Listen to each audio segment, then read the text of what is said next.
If you were a VP of marketing and you were tasked with adding direct mail to your 2026 initiatives, where would you start? We talked about the fact that it's a very large upfront investment that you're making way before you see results. It can take months for campaigns to vintage. So you want to set yourself up for success as best you can. Like I said before, we need to make it sort of a not just a strategy that we're going to do for one quarter. Where I would start is, doing an audit of your CRM, taking a look at what customer data you currently have, identifying like, what additional data might we be able to obtain. I would recommend starting with what you have, because that would be customers you already know, and then just thinking of direct mail as an extension of what you're already doing in digital. We've been talking, this whole time about, having that omni-channel touch point for this journey for these customers.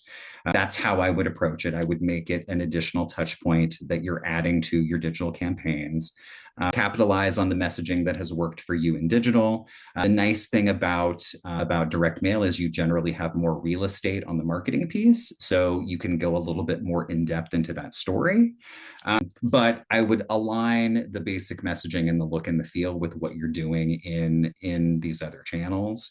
And then, make sure that you know what the purpose is you're trying to achieve, right? Like, I know I have seen some companies who wanted to increase just awareness, Mhm. right?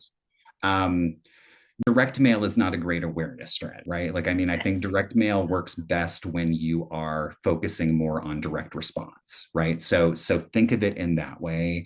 And then, decide like what the objective is that you're trying to accomplish. Are you trying to get new leads? Are you trying to, cross sell something? Are you retaining or reactivating a certain customer? You want to be very clear about that.